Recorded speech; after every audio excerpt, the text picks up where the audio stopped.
지난 시간에 우리가 형통에 대해서 공부를 했습니다. 성경은 요셉을 형통한 자다라고 기록하고 있습니다. 그런데 우리가 요셉이 어떻게 살았는가를 우리가 보면은 잘 알잖아요. 그죠?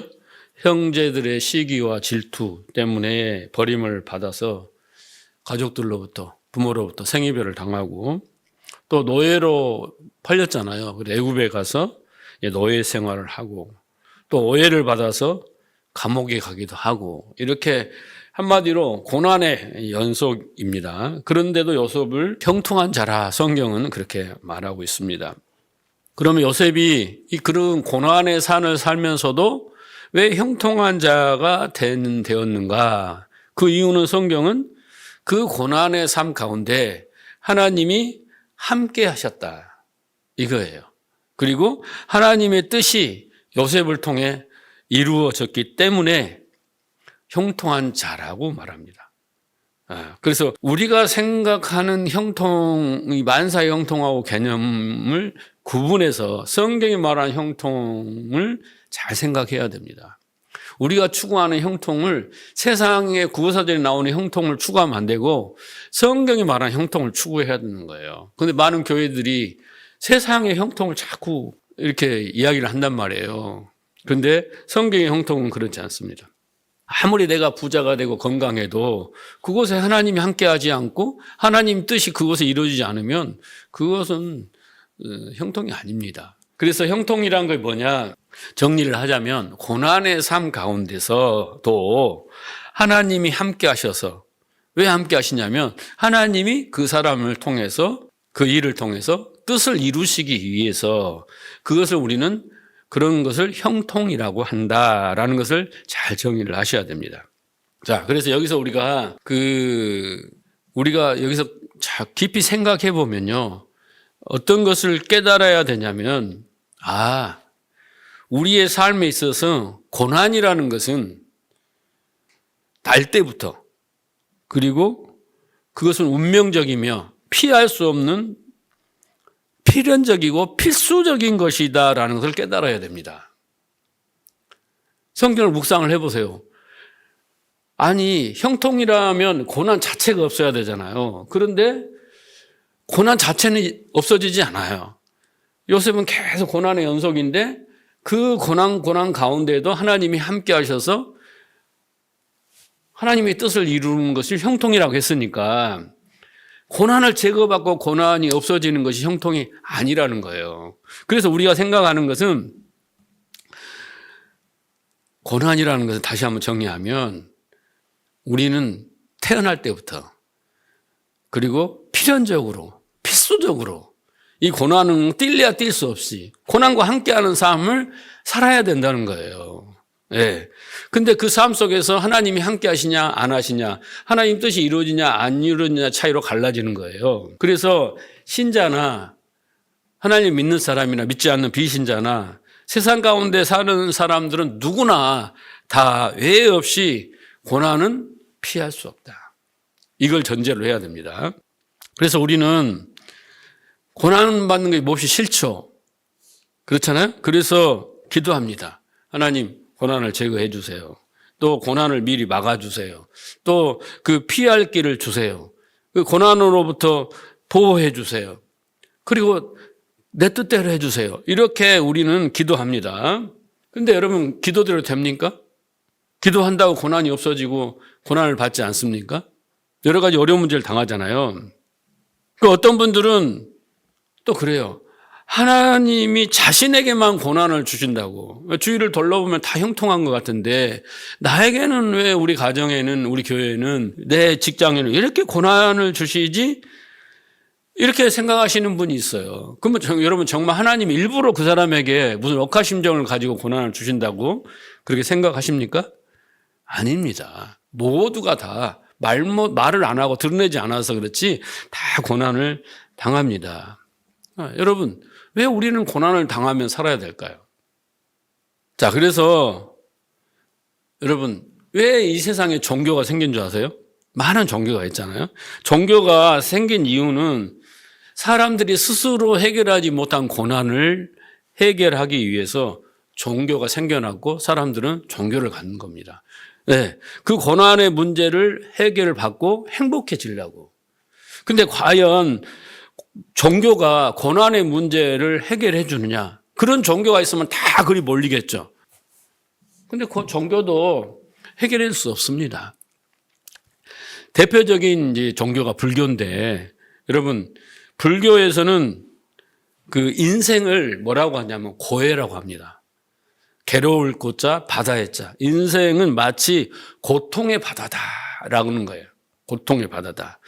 그래서 그 생로병사 4가지 고통과 사랑하는 사람과 헤어지는 고통과 그리고 만나고 싶지 않은 사람, 미운 사람을 만나야 되는 고통과 등등 또 얻지 못하는 자기가 얻어야 되는데 소유하지 못하는 고통 등 해서 총 인생의 고통을 8고라고 합니다.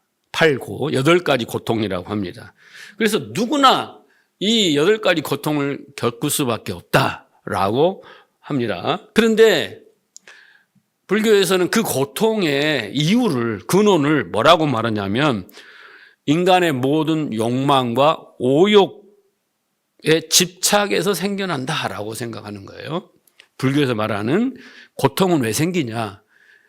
그 8고라는 고통은 왜 생기냐? 인간의 욕망 그리고 오욕에 집착해서 생기는 내면적 현상이다라고 말합니다. 그래서 행복을 얻기 위해서는 그 자신의 고통과 번민을 해소하기 위해서는 지속적으로 기도하고 또 명상하고 수행하고 사랑을 베풀고 또 지혜를 학습해 나가면 그 고통에서 해탈, 벗어날 수 있다라고 권장을 합니다. 과연 그럴 수 있을까요? 네. 자, 쇼펜하우어라는 철학자는 이렇게 말했습니다. 당신은 왜 힘들지 않아야 한다고 생각하십니까? 책 제목이에요. 당신은 왜 힘들지 않아야 한다고 생각하십니까? 그 말은 무슨 말이에요? 역설적으로. 힘들 수밖에 없다라는 것입니다. 또 스카펙이라는 사람은 아직도 가야 할 길이라는 책에서 이렇게 썼어요. 삶은 고해이다. 진정으로 삶이 힘든다는 것을 알게 되면 진정으로 그 사실을 이해하고 받아들이게 되면 삶은 더 이상 힘들지 않게 된다라고 아직도 가야 할 길이라는 책에서 그렇게 말했습니다. 이게 고난을 극복하는 종교, 철학이에요, 이게. 근데 과연 이런 종교와 철학이 고난을 극복해 줄 수 있느냐 말이에요. 여러분은 수많은 고난을 겪으면서 살고 앞으로도 고난을 당해야 될 텐데, 자, 이것을 어떻게 이해하고 대처해야 되는가? 종교가 제시하고 철학이 제시합니다. 그럼 성경에 대해서 우리가 오늘 말씀을 잘 들으면 과거에 우리가 겪었던 고난과 앞으로 겪어야 할 고난들을 어떻게 해요? 다 이해하고 슬기롭게 극복할 수가 있어요. 잘 들으시기 바랍니다. 고난에 대한 완결편이에요. 네, 이걸 잘 깨달으시기 바랍니다. 자, 첫째, 우리는 고난의 원인에 대해서 알아야 됩니다. 아까 뭐라고 했어요? 고난은 피할 수 없다. 운명적이에요. 숙명적이에요. 필수적이고 필연적인 거예요. 그런데 이것을 피하려고 종교를 갖는다? 이게 말이 안 되는 거예요. 그래서 고난의 원인을 이해하면 첫째, 이제 고난에 대해서 우리가 극복하는 힘이 생기는 겁니다. 자, 이 고난의 배경을 우리가 좀 살펴보면 성경은 이렇게 말하고 있습니다. 원래 그 인간은 하나님이 창조를 했잖아요. 그러니까 창조주와 피조물의 관계는 의로운 관계가 되어야 됩니다. 의로운 관계가 되어야 되면 의로운 관계라는 것은 올바른 관계가 돼야 돼요. 회사 사장님과 직원과 사이에는 의로운 관계가 돼야 돼요. 올바른 관계가 돼야 돼요. 회사 직원이 자기가 사장이고 회장인 척 그렇게 할 수는 없잖아요. 자기가 마음대로 회사를 나왔다 안 나왔다 자기가 마음대로 업무를 막 하면 안 되잖아요. 그게 올바른 관계가 아니에요. 하나님과 우리도 창조주와 피조물의 관계를 내가 인정한다면 올바른 관계를 유지를 해야 됩니다. 그런데 그 올바른 관계는 하나님이 통치자예요. 그래서 하나님이 통치하시는 거예요. 다스리는 겁니다. 그래서 우리 피조물은 하나님을 절대적으로 의존하고 하나님의 다스림의 통치를 받고 하나님 뜻에 순종하는 상태. 이게 올바른 관계고 의로운 관계예요. 그걸 의라고 하는 거예요.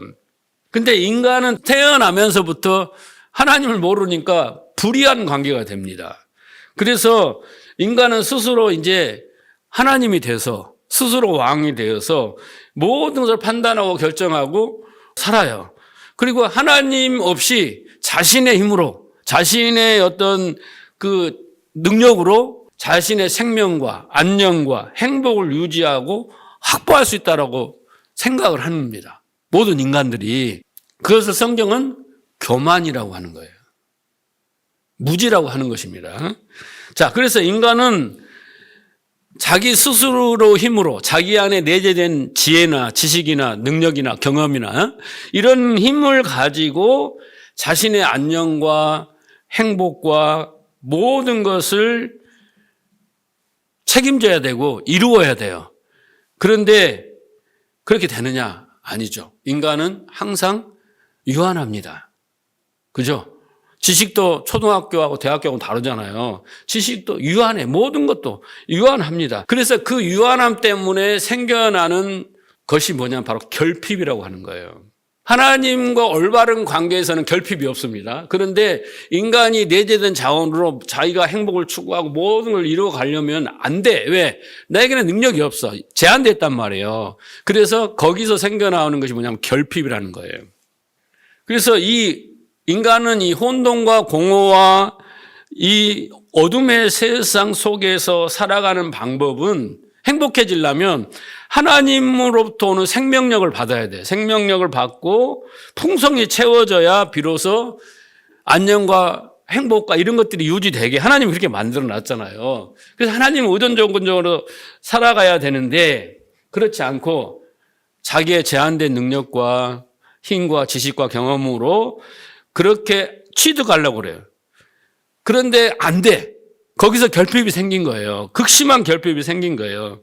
그래서 그 결핍을 채우려고 몸부림치다 생겨나는 일들이 바로 뭐냐면 고난이에요. 고난의 이유를 알겠죠? 네, 불교는 이것을 이야기 안 해요. 그냥 인간의 오욕과 욕망 때문에 생겨난다고 생각하지만 그렇죠? 왜 오욕과 욕망이 생겨났어요, 여러분? 결핍 때문에 생겨난 거예요. 결핍 때문에. 이 공허함 때문에, 만족이 없는 것 때문에, 혼돈 때문에 생겨난 겁니다. 그래서 인간은 이제 제한된 자원이 고갈되면 어떻게 돼요? 여러분, 체력이 다 쇠진하면 어떻게 됩니까? 늙어가요. 그리고 몸에 이상이 생기면 병이 생기고, 결국 그러다가 죽게 되는 거예요. 그렇죠? 그래서 인간은 늙고 고장나고 약해지는 것은 뭐냐면 자원이 바닥이 나서 체력이 바닥이 나고 지혜가 바닥이 나면 결국은 인간은 어떻게 되냐면 점점 쇠잔하여 죽게 돼 있어요. 그게 인간입니다. 그래서 연약함이나 질병이나 사망이나 이런 것들은 다 결핍 때문에 생긴 거예요. 그래서 그 결핍을 채우려는 몸부림 속에서 발생되는 모든 일들이 고난이라고 말하는 것입니다. 자, 인간은 보세요. 얼마나 인간이 악랄한지 보셔야 합니다. 얼마나 인간이 죄악되는지. 그 결핍을 채우기 위해서 어떻게 하냐면요. 나 이외에 다른 사람들 것을 갈취하기 시작해요. 자족이라는 게 없기 때문에 항상 먹어도 배고프고 채워도 만족이 안 되기 때문에 이제 뺏기 시작하는 거예요. 결핍을 채우기 위해서. 그래서 남의 자원을 탈취를 합니다. 시기하고 질투하고 싸우고 전쟁을 일으키고 도둑질하고 사기를 치고 거짓말을 하고 사람을 살인하기까지 해서 채우는 거예요. 그게 고난인 거예요. 내가 그거 하는 것도 고난이지만 그 상대에게도 고난이잖아요. 그죠? 피해를 주니까. 그래서 내 스스로 하나님이 되어서 내가 모든 걸 책임지고 살아야겠다고 그렇게 하면서 그 결핍을 채우기 위해서 살아가면서 다른 사람의 고통이나 다른 사람의 입장이나 다른 사람의 행복은 생각하지 않아. 그냥 동물적으로 나만을 생각하게 되는 거예요. 아주 이기적이죠. 그게 인간이 얼마나 이기적인가. 그래서 우리는 그 죄성을 보게 되는 겁니다. 그래서 내가 잘 돼야 돼. 내 결핍이 채워져야 돼. 그러기 위해서 다른 사람이 죽든 말든 신경도 안 쓰는 겁니다. 예. 오직 내가 어떻게든 남의 것을 뺏어서라도 다른 사람의 명성과 인기와 소유까지도 어떻게든 수단과 방법을 가리지 않고 속이고 이렇게 하려는 것이 인간의 그 욕망인 거예요.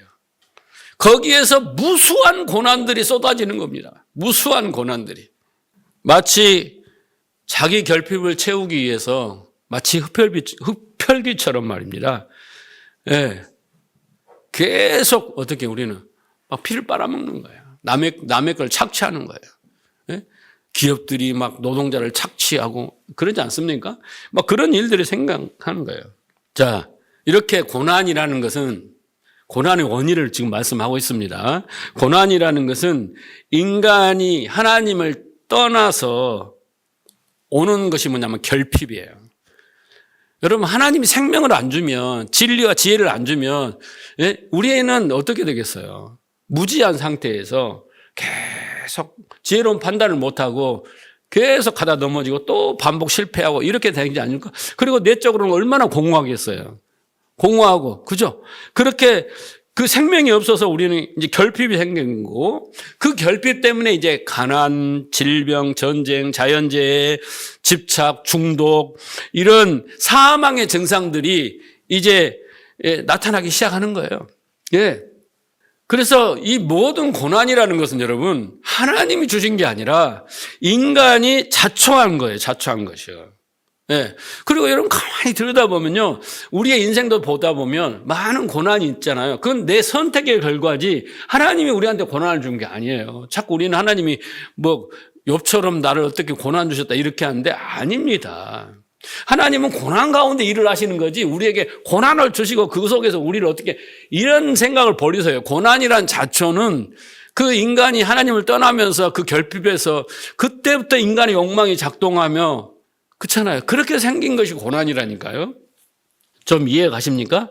정리를 하면 인간의 결핍은 결국은 인간의 욕망과 아까 뭐라고 했어요? 탐심, 탐욕, 탐식까지 이런 것들이 결국은 죄악을 저지르게 하는 거예요.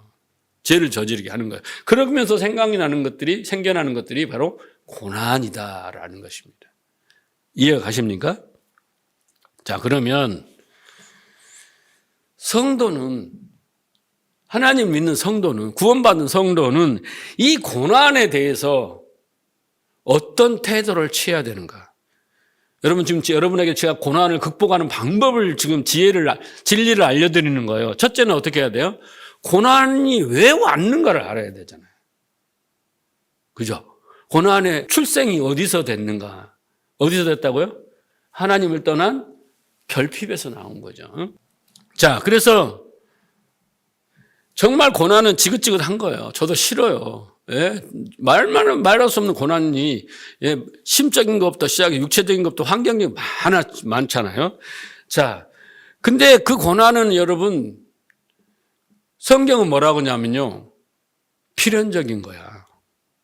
그냥 통관의례야. 라고 말을 한다는 거예요. 아까 불교에서는 고난을 이기기 위해서 어쩐다고 했어요?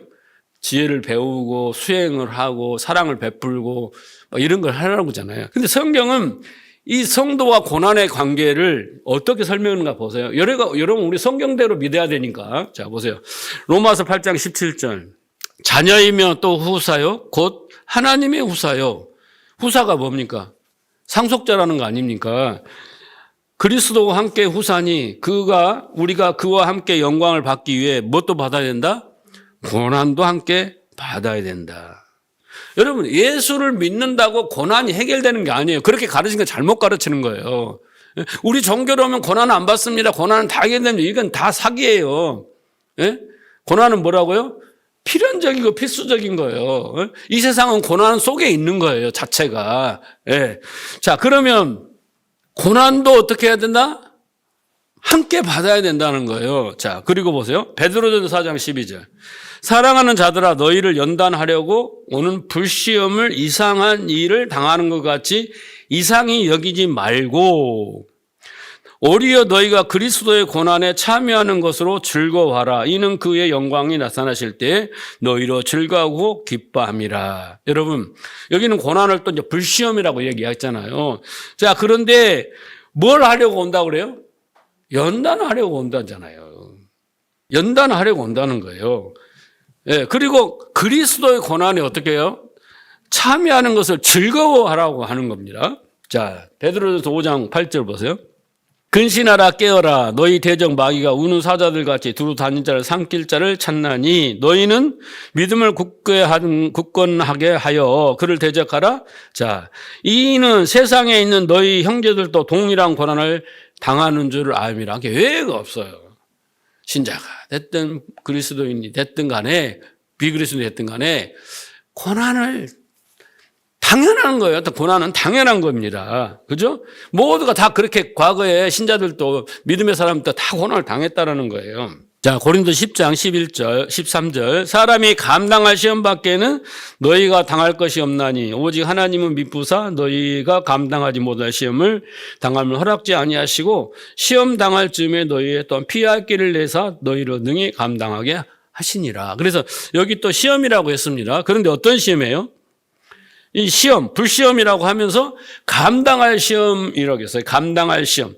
그러니까 우리가 당하는 고난은 어떤 거예요, 여러분? 우리가 감당할 시험이라고 그래요.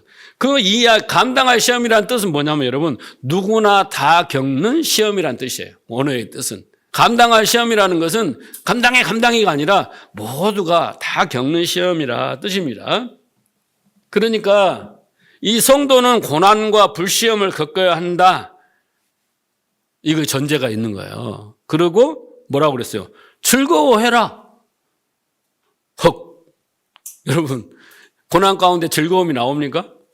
욥이 우리의 고난의 대명사 아닙니까? 고난받는 자의. 즐거워했습니까? 욥도? 그렇게 의인이라고 한 사람도? 누구도. 근데 성경은 즐거워라고 하는 거예요. 하나님은. 왜? 어떻게 즐거워할 수 있을까요? 할 수 있다는 거예요, 여러분. 고난 가운데 즐거워할 수 있다는 거예요. 고난을 고난으로 더 이상 그렇게 고통스럽게 여기지 않을 수 있다는 거예요. 자, 여러분 보세요. 이 성경 구절을 읽으면 교회 안에 사람들이 도망갈 사람이 많아. 아니, 당연히 당해야 되고 불시험이라고 하고 막 그런데 내가 왜 여기 와서 교회를 다녀야 돼? 고난을 해결하러 왔는데? 그럴 수 있잖아요. 여러분, 어떤 신자들은 내가 지옥 가는 걸 면하고 이 지옥 같은 삶에서 벗어나려고 고난을 해결받으라고 교회에 왔다라는 거예요. 교회에 와서 열심히 헌신하고 봉사하고 전도하고 기도하고 그러려고 교회에 왔는데 와서 보니까 그게 아니다라는 거예요. 세상 사람들은 당하는 고난이나 내가 당하는 고난이 더 많은 타입인 거예요.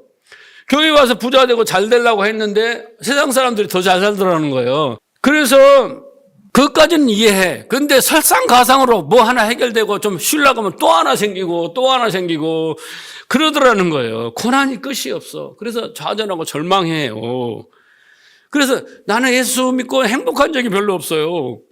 예? 나는 고난의 연속이었어요. 진짜 험악한 삶이었답니다. 고난에 다녀도 막 기도만 된다고 하고 뭐 헌금하고 작정하고 다 했는데도 안 되고 결국 나는 교회를 떠났습니다. 요즘요 교회 떠난 사람 많아요. 여러분 심각합니다.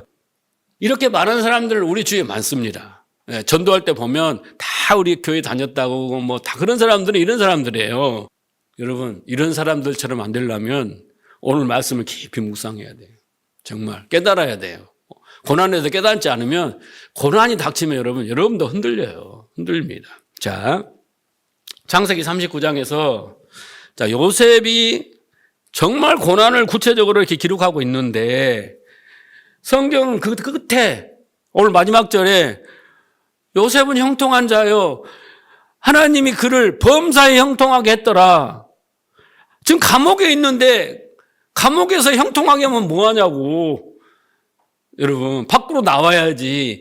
그런데 결론은 그가 형통한 자요. 그를 범사에 형통하게 하셨다라고 결론을 내고 있어요. 자, 잘 보세요, 여러분. 그럼 요셉이 감옥에서 태평성대를 누렸을까요? 시편 105편을 보세요. 한 사람을 17절입니다. 105편. 한 사람을 앞서 보내셨으며 요셉이 종으로 팔렸도다. 그 발이 착고에 상하며 그 몸이 쇠사슬에 매였으며 곧 여호와의 말씀을 응할 때까지라 그 말씀이 저를 단련하였도다. 한마디로 정의를 하잖아요. 요셉의 고난의 삶을, 감옥의 삶을 한마디로 정의를 풀어주잖아요. 자, 여기서 보세요. 쇠사슬에 매였으며라는 네페시보 바르젤이라는 거죠. 네페시가 뭐예요, 여러분? 그 영혼이잖아요, 우리의. 그러니까 육신의 고통이 아니라 영혼의 고통이에요. 쉽게 말하자면. 정신적인, 마음적인, 심적인 고통이죠. 그런데 이 말을 번역하면 이런 말이에요. 영혼이 날카로운 쇠꼬쟁이로 뚫린다라는 의미예요. 쇠사슬에 매였다는 말은 이게 그냥 쇠사슬 매였다는 게 아니라 원어에 보면 요셉의 삶이 얼마나 힘들었으면 그 영혼이 쇠꼬쟁이로 뚫리는 고통을 막 찔림을 받았어요. 쇠꼬쟁이 관통하는 얼마나 고통스러워요. 그런 고통을 받았어요. 여러분 육신의 고통보다 이 심적인 고통이 더 괴로운 거 아시죠? 그러면서도 그 요셉의 고통스러운 삶을 형통이라고 이야기한단 말이에요. 이런 고통스러운 삶을 노예가 되고 모함을 받고 감옥에 갇히고 감옥에서 사는 것이 쇠꼬쟁이로 고통을 찔림을 받은 삶이었는데 어떻게 이게 형통이었어요? 근데 성경은 뭐라고 그랬어요? 자, 여기 답이 있잖아요. 17절을 보세요. 앞부분에. 한 사람을 앞서 보내시며. 요셉이 감옥에 간 거, 고난의 삶이 뭐 때문이에요, 여러분? 한 사람을 보내기 위한 거예요. 그렇죠?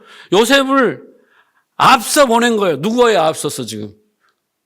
아니, 가족들을 앞서 보낸 거잖아요. 애굽으로. 가족들을 나중에 이스라엘을 살리려고. 그렇죠? 그래서 고난 속으로 밀어 넣어버린 거 하나님이요. 그게 하나님의 뜻입니다. 앞서 보냄을 받았다. 지난 시간에 보냄을 받았다 했잖아요. 예수님도 보냄을 받았고.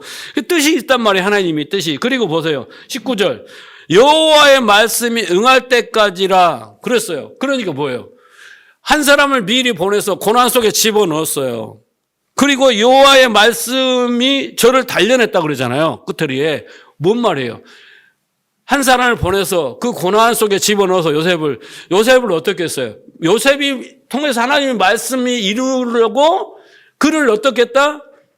연단했다라는 거예요. 훈련했다라는 거예요. 그러니까 불교에서는 그 고난이라는 것을 어떻게 해요? 이 세상에 만연해 있는 고난을 어떻게 극복할까 막 그런 연구를 하잖아요. 이렇게 하면 된다라고 하는데 하나님은 그 고난이라는 것을 통해서 어떻게 해요? 하나님의 뜻을 우리에게 이루는 도구로 사용하신단 말이에요. 그러니까 우리에게 그 고난이라는 게 없으면 우리는 그렇죠? 그 고난이 막 쇠꼬쟁이로 찔른 같은 고난 같아서 막 죽겠다고 아우성을 칠지 모르지만 그 속에서 하나님의 말씀이 이루기 위한 우리는 연단의 과정이어서 그 말씀 이루는 자가 바로 형통한 자가 되는 거고 그렇게 된 자가 범사의 형통을 누리게 되는 겁니다. 그뿐만 아니라 그 주위 사람들이 여기 말에 다 해결이 됐죠, 여러분. 여러분의 고난에 대해서 우리가 어떤 태도를 취해야 되는가 이걸 잘 알아야 됩니다. 그래서 하나님의 말씀을 이루기 위한 연단의 과정이었다. 하나님의 말씀이 그를 통해서 이루려면 그가 어떤 연단, 자격, 어떤 그런 능력을 가져야 되잖아요. 그런 과정이었다라는 것입니다. 그 기간 동안 요셉은 점금같이 단련을 받는 거예요. 훈련을 받는 겁니다. 하나님의 말씀을 이루려는 자격을 갖추는 거예요. 능력을 갖추는 거예요. 모양을 갖추는 거예요. 그게 고난의 속에서 연단이라는 거예요. 그래서 로마서에서 뭐라고 합니까? 5장에서는 환난을 당하나 두려워하고 염려하지 말라는 거잖아요. 인내하라고 하잖아요. 인내가 연단이 소망이 이렇게 말하잖아요. 똑같은 말씀이에요.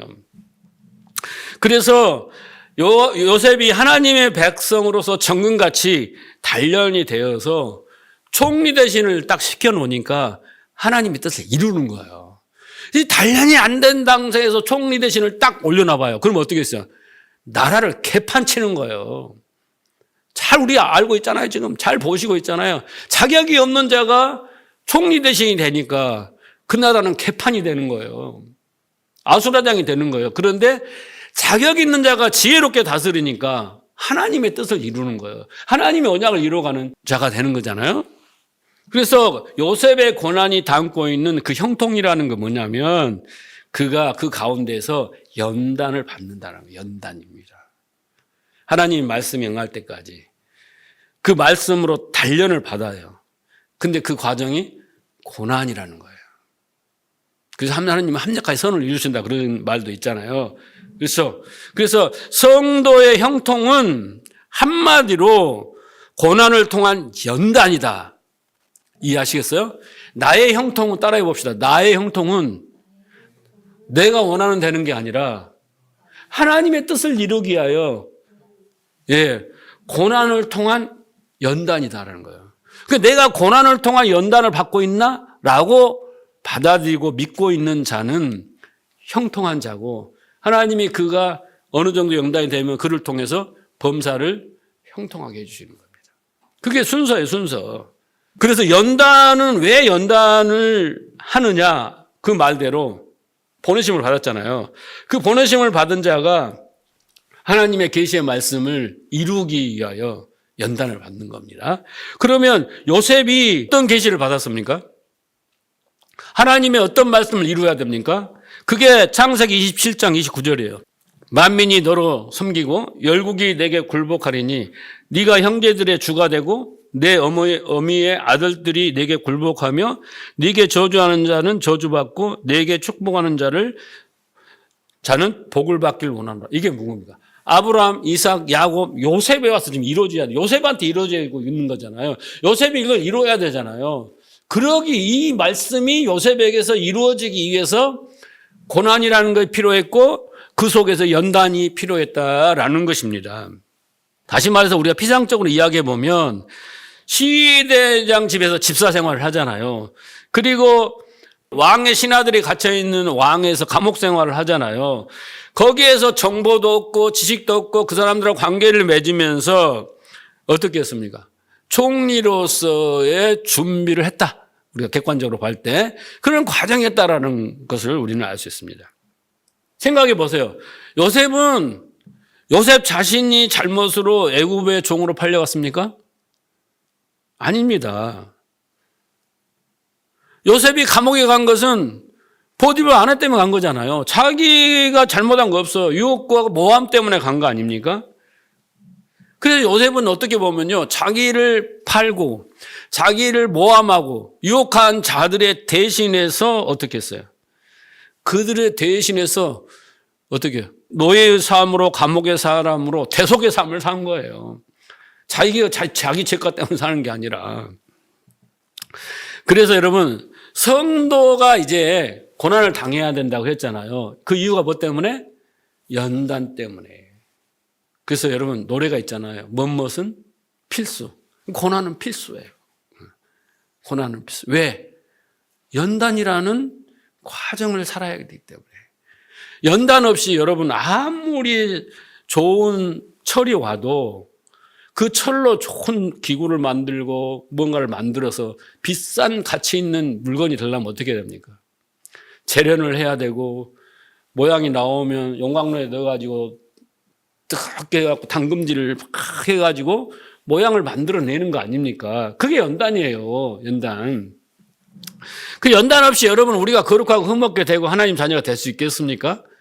될 수가 없어요.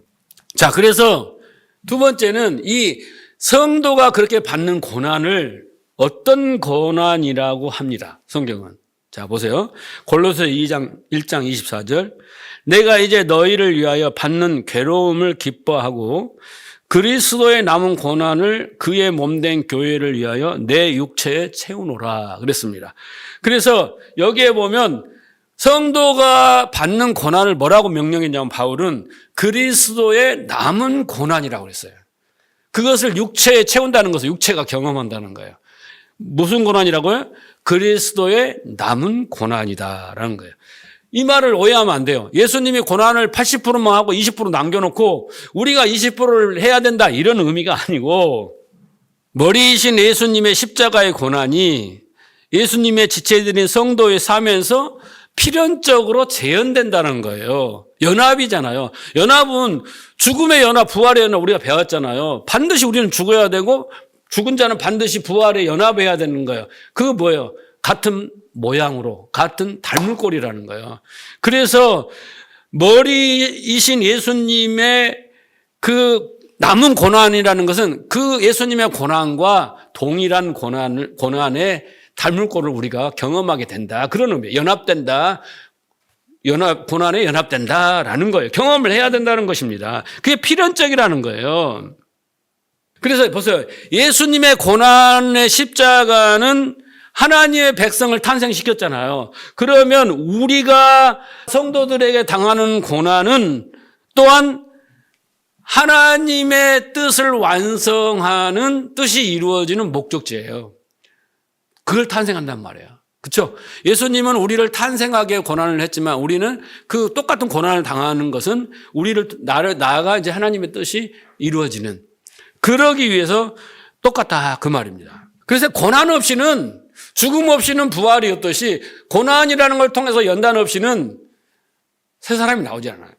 절대 나오지 않습니다. 그것을 고난 없이 나온다고 하는 것이 뭐냐면 바로 종교예요. 종교는 고난 이런 거 말하지 않습니다. 아예 고난을 제거해 주겠다는, 고난을 피해가게 해주고 고난을 막아주고 고난을 해결해 주겠다는 게 종교잖아요. 예. 그러니까 달라요. 다릅니다. 자, 그 고난에 대해서 야고보는 이렇게 또 말합니다. 야고보 1장 12절 보세요. 시험을 참는 자는 복이 있도다. 이것이 옳다 인정하심을 받은 후에 주께서 자기를 사랑하는 자들에게 약속하신 생명의 멸류관을 얻을 것이니라 그랬습니다. 여기에 보면 보세요. 하나님께서 사랑하는 자들에게 약속하신 생명의 멸류관으로 향하는 길은 시험이라는 거예요. 시험. 고난이죠. 그런데 그 시험 속에서 뭘 해야 되냐면 옳다 인정함을 받는 거예요. 옳다 인정함을. 이것을 위해서 필연적 과정이라는 거예요. 시험이라는 것은. 그러면 여러분 하나님께 옳다 인정함을 받는다는 게 뭡니까? 네? 고난 속에서 이를 꽉 안고 참고 그러면 인정해 주나요? 내가 막 고난 속에서 막 좀 힘든 기색을 보이면 옳다 하면 인정을 받지 못하나요? 그런 말이 아니에요. 여기 옳다 인정함을 받는다라는 도키모스 기노마인데 이 연단이 되다라는 뜻입니다. 옳다 인정함을 받는다는 원어의 뜻은 목적한 연단의 자리에 서다라는 뜻이에요. 뭔 말인가? 시험을 통해서 하나님의 목적하신 그 연단의 자리에 서는 거예요. 내가. 네? 그것이 옳다 인정함을 받는 겁니다. 그래서 시험의 목적은 그 시험 당사자에게 목적하신 분량만큼 하나님이 연단을 통해서 성취하는 거예요.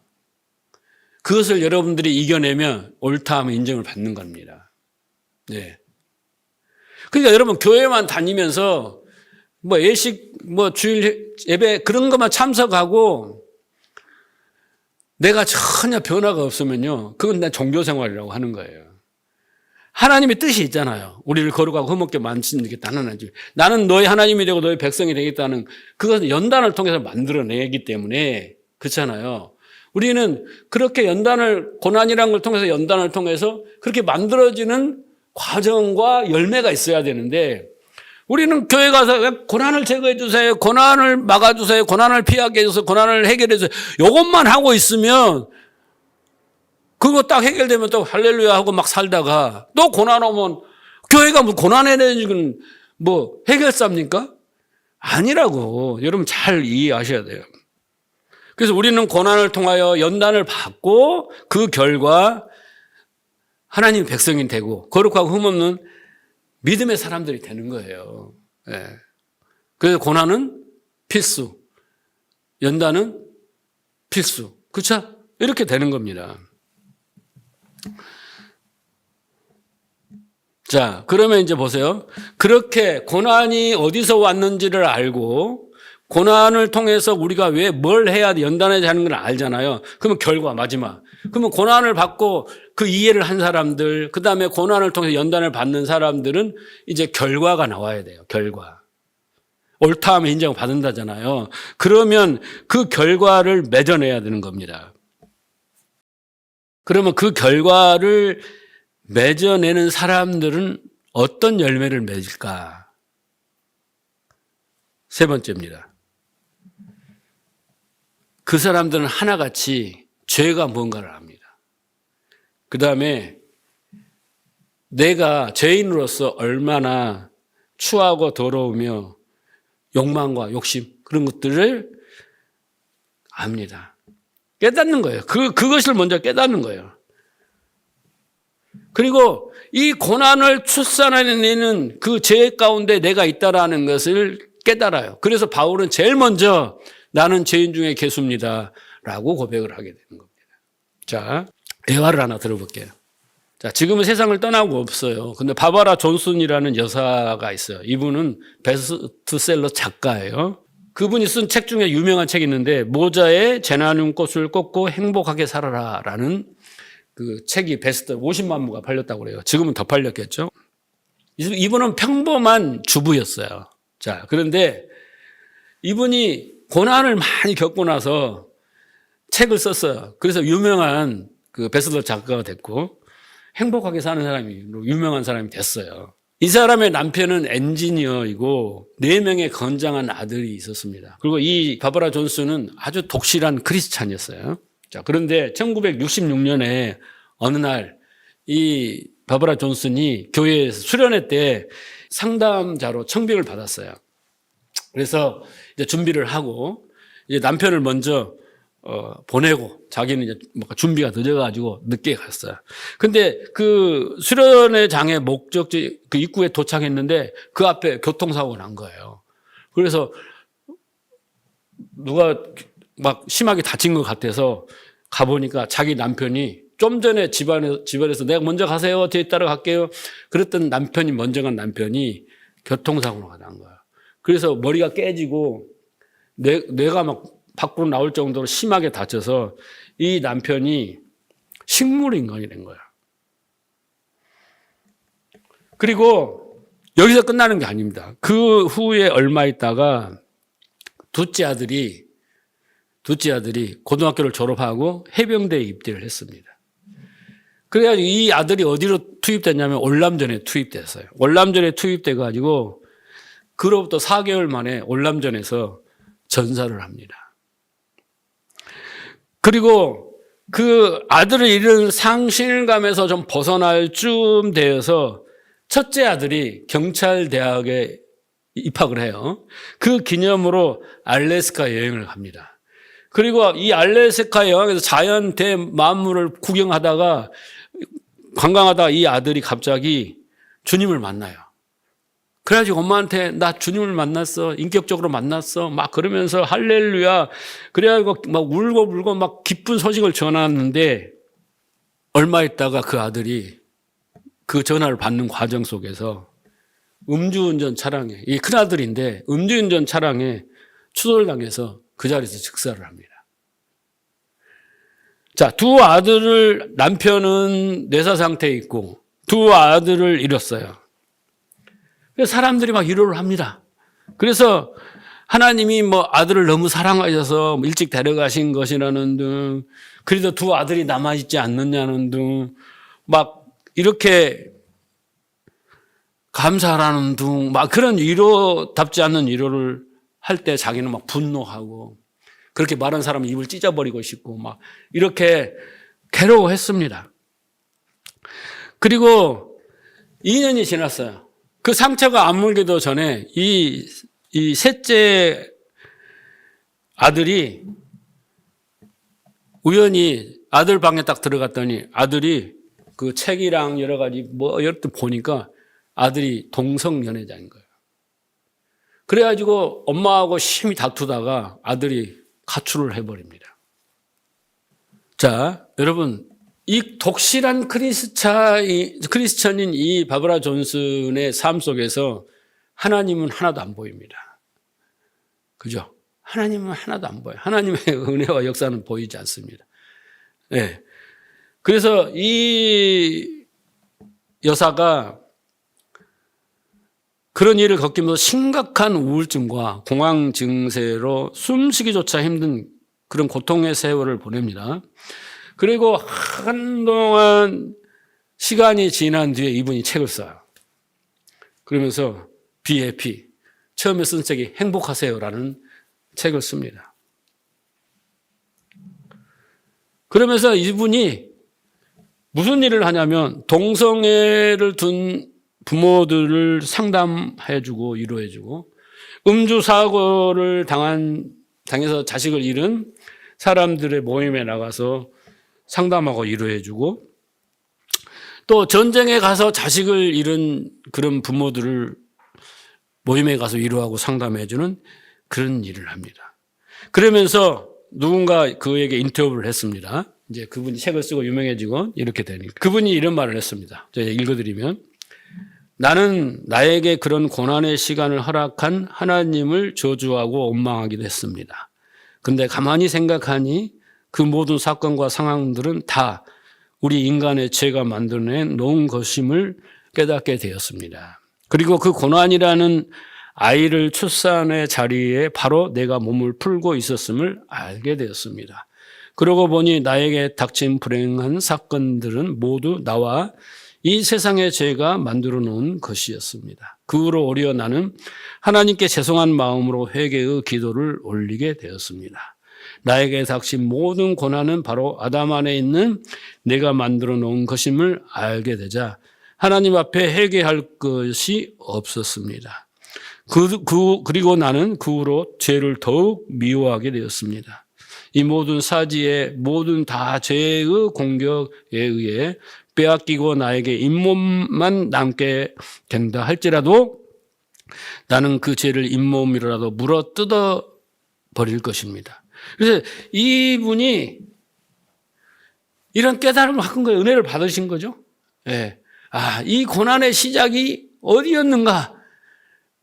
근시안적으로 여기 뭐 하나님 왜 그랬어요? 막 이런 게 아니라 더 높게 이 시작이 어디서부터 시작되었는가를 총체적인 것을 깨닫게 되었습니다. 그때부터 그는 이제 아들을 그렇게 만든 자들을 용서하기 시작했고 그리고 오히려 자신 또한 그런 죄악 가운데 있고 그 죄를 쏟아내는 그런 존재인 것을 깨닫게 되었다라면서 이제 극한 고난 속에 있는 자들을 위해서 이제 책을 쓰기 시작한 거예요. 행복하세요, 행복하세요 하면서 자기의 그런 간증과 경험을 토대로.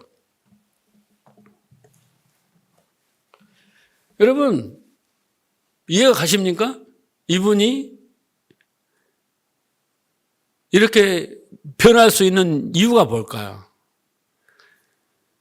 죄의 실체를 깨닫는 겁니다. 죄의 실체를. 죄의 실체를 깨닫게 해주고 그 가운데 용서를 배우고 섬김을 배우고 그리고 자기가 이런 세상 속에서 하나님 나라를 소망하고 살게 될 수 있다는 것에 감사했다는 거예요. 왜? 고난이 그렇게 만든 거예요, 여러분. 이해가 가십니까? 우리가 그런 상황 속에 직면하면 우리도 이렇게 할 수 있을까요? 여러분, 우리의 인생은 우리의 모든 세상 사람들은 지금 낭떠러지를 향해 아주 시속 한 200km를 밟고 질주하는 자동차와 같습니다. 그런데 나는 내 차가 낭떠러지에 딱 걸쳤어요. 그래서 떨어질까 말까 하는 거예요. 근데 우리는 하나님을 향해서 다른 차들은 쌩쌩 잘 가는데 왜 나는 이 낭떠러지에 걸치겠습니까? 왜 이런 고난을 주십니까? 라고 우리는 하나님께 삿대질을 하는 거예요. 근데 하나님은 이렇게 걸쳐놓고 우리에게 너 자신을 좀 돌아봐. 조금만 더 가면 낭떠러지기야. 네? 낭떠러지기야. 잠시 후에 펼쳐질 처참한 그 진노의 불바다를 눈치채라고 해서 그 자동차를 딱 걸쳐놓은 고난을 주시는 거예요. 근데 우리는 그걸 깨닫지 못하고 성경을 통해서 그 진리를 발견하지 못하니까 계속 어떻게 합니까?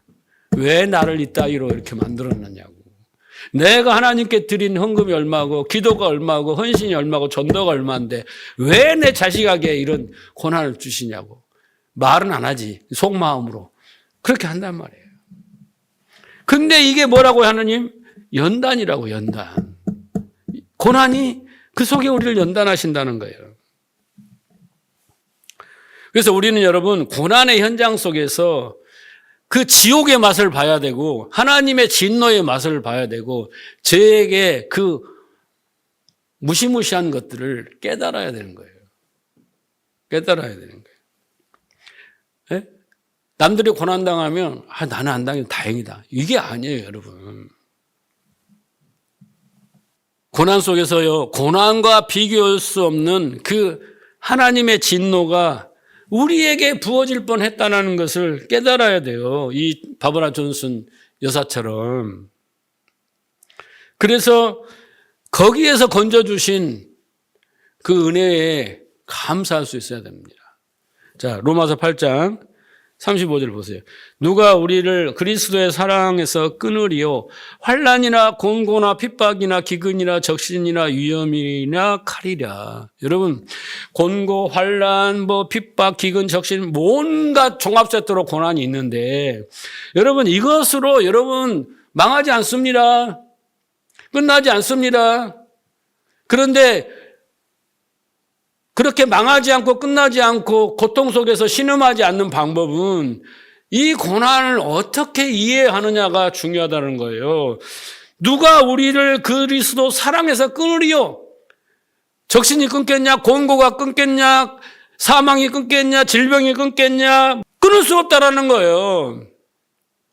두려워 말라는 거예요. 그런데 그 속에서 연단이 있다라는 거예요. 연단.